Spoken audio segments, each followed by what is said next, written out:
Hey you guys, welcome back to my channel. In today's video, I'm gonna be doing a step-by-step tutorial showing you how I get this look. I'm wearing a skin tint, I'm not wearing a full coverage foundation, how to layer different glowy products and make it look just like beautifully, naturally glowy, rather than having like really blinding highlights. So I'm gonna be showing you a step-by-step today. Thank you to Smashbox for sponsoring today's video. I'm gonna be showing you guys and highlighting the new Smashbox Photo Finish Vitamin Glow Primer. As you guys know, Smashbox is a primer authority. They have a bunch of different primers catered to whatever your skin type is or whatever your skin needs. So they've got this one, which has a lot of vitamins. It really helps to add a glow to the skin. They also have ones aimed toward drier skin. So there's the primerizer, which is a primer and a moisturizer together. There's a primer catered toward more oily skin, so it has more oil control.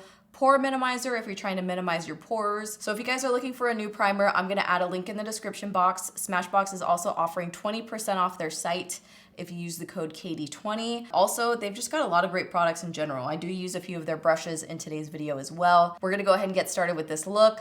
This is everything that I do to get this look. This is definitely more of like an informational, a lot of tips thrown in this video, so I really hope you guys enjoy it. I might even put on some relaxing music in the background because that's kind of the mood that I've been in lately, looking for some Zen vibes. So I hope you guys are doing well, and let's go ahead and get started. Start beating my palm tree. So the first step in this look is a skin prep. We want a nice, smooth, glowy, healthy looking skin. So I'm gonna be using the Smashbox Photo Finish Vitamin Glow Primer. This is loaded with vitamins. It's really gonna make your skin look glowy, beautiful. It's gonna give you a nice base for your makeup. Do about this much here. So when I apply it, I really just like to take my time, massage it into the skin, give it a little bit of like a spa moment.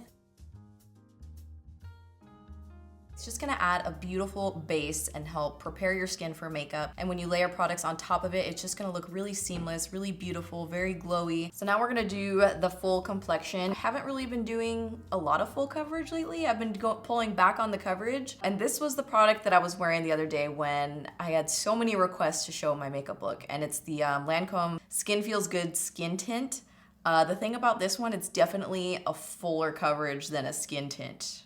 In my opinion, I would say it's like a light medium coverage, and I have been buffing it in with a brush. This is the Smashbox Full Coverage Foundation Brush. They have actually some of my favorite brushes. This one I always get a lot of questions on. This is the blurring foundation brush, but a lot of times I use this for bronzer. This is the skin tint that I was wearing that day. Now, it's definitely a little bit more tan than me right now, but I have self-tanner on my body, so I go a little bit more tan with my foundation. This is the shade 35W, but most of the time I use 25W. So this skin tint does pair really well with the Vitamin Glow Primer. This is the concoction that I have been wearing when I do wear a foundation on my face. Just the combination of them together is really beautiful, you know? And then I do like to just put it right over my eyes. I'm gonna put some concealer on here as well, but just to kind of blend it together a little bit. I got a lot of little veins on my eyeballs. So next what I'm gonna do is a bronzing liquid. Now this one, I don't know if it's still available. This one is from L'Oreal. This is the Havana Sunlit Bronzer Fluid. Liquid bronzers are actually very hard to find, and I'm not sure why. I did just order another one from Flower Beauty, so I'm gonna be trying that out. So the bronzer does go on pretty sheer. Let me show you guys on my hand. It just adds a little bit of warmth to the skins. I just like to add this where I would do bronzer. So I just kind of buff it in. This is kind of like, you know, bronzer, contour, just a little bit of a sun-kissed vibe is what I like to do with this one. And for the most part, I'm sticking to mostly liquid products for this look. I just think they all blend really nicely together. So I'll put that here, put it up on the forehead, a little bit on the nose, and then bring it down to the neckline. Neckline? What is this called? I've been in very like Zen mode lately. My palm tree just kind of swaying behind me. I don't feel like yelling today. I haven't been really yelling as much as I normally do. The next step is I'm gonna be doing a bit of liquid highlight. And the one that I used that day is still one of my faves from Charlotte Tilbury, the Hollywood Flawless Filter. I actually did wear this once by itself and it was intense. You gotta be having a really good skin day to wear this all by itself, but I love to layer it on top of foundations Or even if I just did the Vitamin Glow Primer, a little bit of concealer, and then this on top of it, beautiful. If I wanted to skip the skin tint, just do some bronzer, concealer, a little bit of this, I would be feeling good. So what I like to do with this one is add it to the higher points of my face, even a little bit on the cheeks. It's hard because it's like, sometimes I don't even know what to call this. It's not necessarily a foundation, but it's not a liquid highlight either. It's kind of like something in between. I don't know what to call it, but it is a great product. So I like to buff this out with a brush as opposed to a sponge. Sometimes I find that a sponge will lift some product up a little bit, and that's definitely not what I'm going for. And then I also like to put some here, right under the brow bone. Kind of reminds me of like the MAC nylon days. Do you guys remember that? So then I just kind of buff it out with a concealer brush.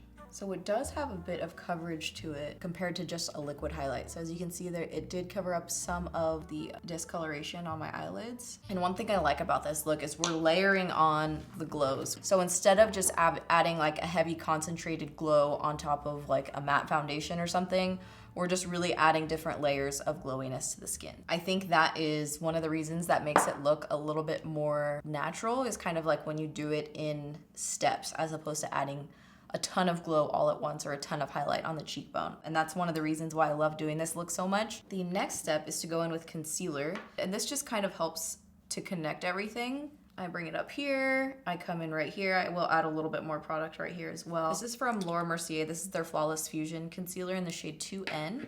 So really you just wanna use like a kind of medium coverage concealer, whichever one you feel like goes best with your skin. The one that melts into your skin the most is what I would recommend. And then if you don't have dark inner corners, just use that same concealer on the inner corners. But for me, I like to do a little bit more concealing on my inner corners, so I'm gonna add some concealer. This one is a little bit brighter, just right here. Now this step, you could probably skip this one if you want. It does make it a little bit more dramatic. How are we feeling about this background? I've never filmed with like my backyard behind me, but it just felt right today. The sun was out today, supposedly. It's supposed to go away tomorrow. So before I powder, I'm gonna do my liquid blush.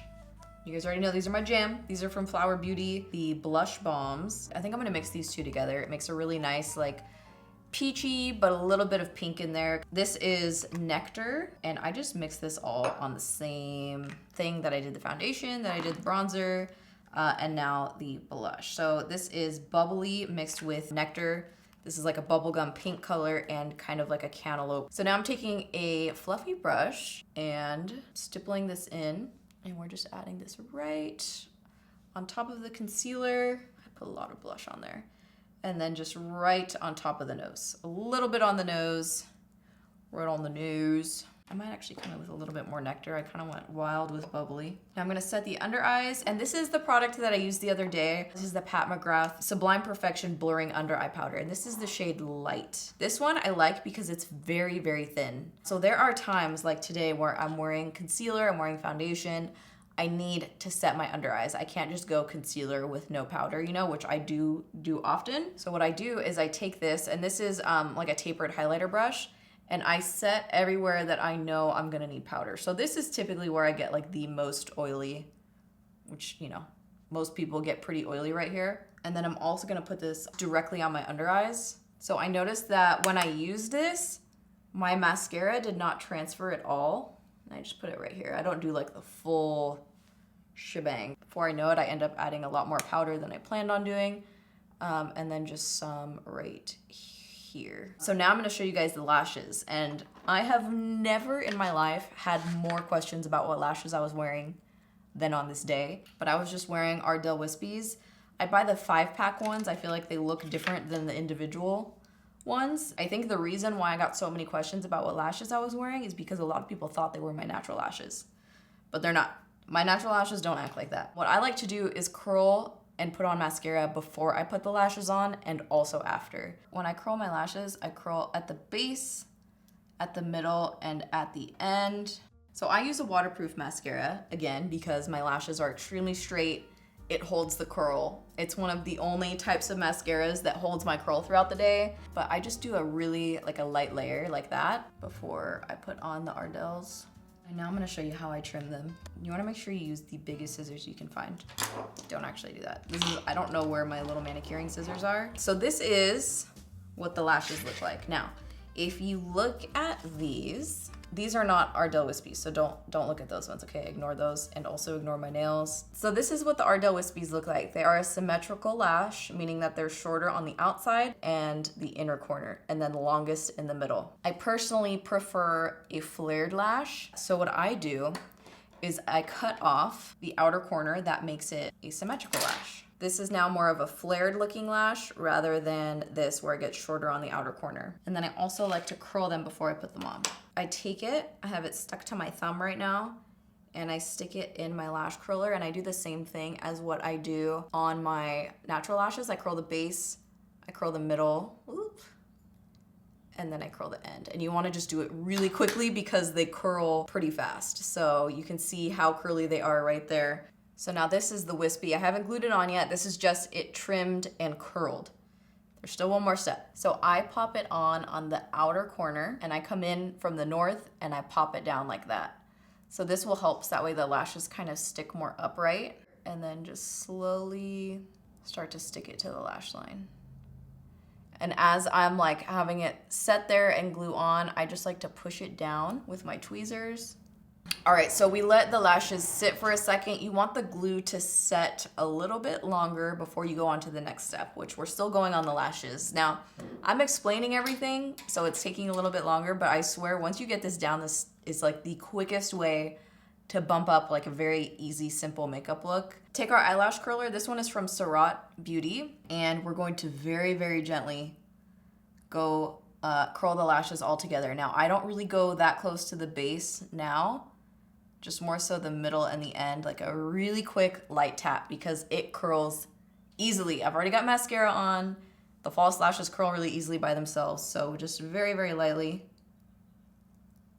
or else you're gonna end up with super like curl. We're gonna come back in with our mascara one more time. This is what makes it look the most realistic in my opinion. So I'm gonna take my mascara wand, and we're gonna be poking it upright rather than wiggling it this way. So I go in and I kind of wiggle and create chunks. Now this is definitely gonna make it look chunkier, but it's also making my lashes stick to the artificial lashes. There's a huge difference between just putting on the falsies and then adding the mascara. And that's it for the lashes. Now I know it sounded like a lot of steps, but I reuse these Ardell Wispies as many times as I possibly can. I would say I probably get maybe 3 wears out of them because I put mascara on them, so it pulls out a lot of the uses that you could get out of them. And you gotta make sure you store them really well. You gotta put them back in here, because if you set them down somewhere, these ones actually tend to straighten out. The whole band will straighten out, so it's very, very hard to rewear them after you've left them somewhere. And for the lip color, I'm using Smashbox new Always On Cream to Matte Lipsticks. These are an amazing formula if you guys like having a really, really long wear lipstick. Maybe you don't want to do a liquid lipstick. This one is in a bullet form. This stuff has the wear time of a liquid lipstick, but it doesn't feel like a liquid lipstick. This is the shade Here For It. This is a more like peachy nude color, but you can see how insanely pigmented they are. They go on smooth. This color is so cute. Perfect for spring. Perfect spring color. It goes perfectly with my blush combination. That's a wrap on today's video. This has been my go-to glowy skin. Definitely just makes me feel good every time I look in the mirror. I'm like, ooh, yes, give it to me. Anyway, you guys, that wraps up today's video. I really hope you guys enjoyed it, and thank you so much for watching.